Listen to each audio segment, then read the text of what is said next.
Hey guys, today I'm going to be showing you how to be more efficient at Megaminx. So let's get started. A lot about Megaminx efficiency is being able to solve one certain F2L case or S2L case in a variety of different ways. So, there's a couple patterns that you might look for. I'm going to build the star real quick so that I can start an F2L. Alright, so the first pair that I see is this one. I have this corner and this edge. So what you might do is like bring them to the same layer above their slot and then kind of like pair them up. But that's not really efficient.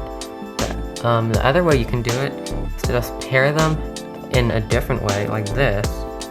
And now they're paired, and you can insert without rotations. And there's a lot of little tips and tricks that you can do to increase your Megaminx efficiency. For example, in this case where you have the red-green pair, you might do some RU spam or something, but that's not really good. And the better way to do this, just for the specific case, you look at the two colors that are matching, break them apart, then you can kind of move this to where the corner used to be, and then they can pair in one move. Now obviously, since this was like right next to the star, it kind of messes up the star a bit, but that's pretty easy to fix, and it's like more efficient.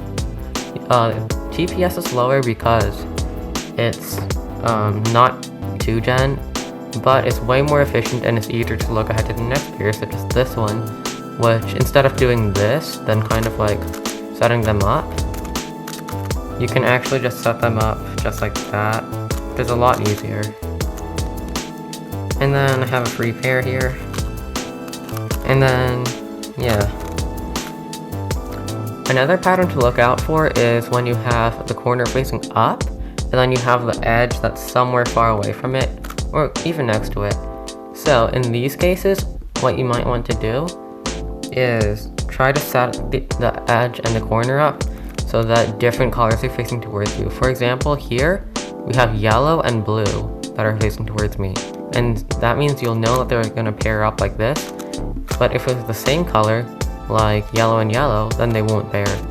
So every time you see the same color, just do like an R2 so that you can set them up and then insert however. Another trick, this one is kind of more for beginners, but if you have a made pair here and the slot's in the back, then you can do an R2 prime, insert like that, and then R2 again. This. You can also do it on the left, and it doesn't have to be a U2, you can actually just do like a U prime here. You can insert it however. There's lots of ways to insert a pair. So for this purple yellow pair, most people might like connect the purple to the center, then pair like that. But instead, you can notice that just doing an L prime will set these up to pair, so you can pair them and then insert, which is a lot more efficient. Alright, now I'm going to do a full Megaminx example solve just to demonstrate some patterns. So I'm inspecting for the star. It's a pretty bad star actually, but I can just make it work. Okay, so now that I have my white star, I'll move on to F2L. The first pair I see is this one, and I know the slot's here. I could pair it up like this, and then insert like that. And then I see this pair. This pair is a bit tricky, but yeah, I can do this. Here, there's red here and red here. Those are the same color. I need them to be opposites. So I'd do a U2, or actually this is an L2 prime, move it to the back, and now on this side they're opposites, so that they'll pair like this, and insert here. And then next pair I see is this one. When you have something like this, where normally you'd have like the same color here that wouldn't match, you can just do this and that, so that they're set up, then insert.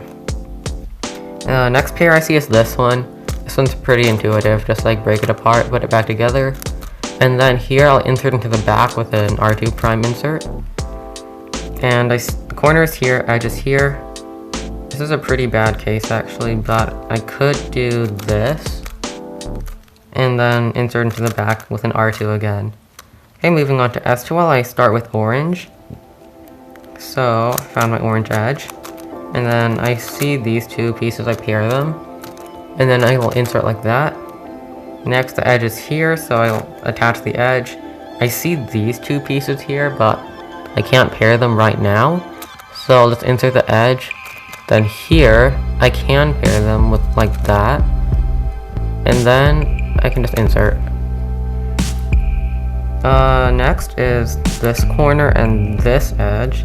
There's really no great way to pair this. I could do a U2, then some back moves, set them up in the top, bring them over and in, and then cancel into inserting that edge. And then I have this, probably just do something like that, and insert like that. And then this pair, that's pretty easy, just like 3x3. And then I see this pair and this edge, so I could try block building. Oh yeah, that's another good pattern. When you see this, when they're connected and they're same color, then you can like do that. Okay, so now I have this pair, and I have the edge, and I realize that this pair goes here and the edge should go here, so I can do like R2, U2 prime, R prime, and then that block builds this. And then I have my next two pieces here. There's no great way to do this again, so I'll just like do 3x3, kind of. And then I see this pair and this, or like just this block. I know I can preserve it if I just move this pair aside, and then insert this edge, orient this edge so that these two colors are matching, and then kind of insert both of these kind of like an X cross. Then I see this edge, and instead of just starting with an F prime, I'm gonna move this edge over here, then do an F prime, so it gives me a better last slot case, F, and then this case, just triple sexy, and then last layer, which I just orient edges, and then do OCLL, EP, and just a bunch of comms. Alright, that's it for this video. Thank you for watching, and see you all next time.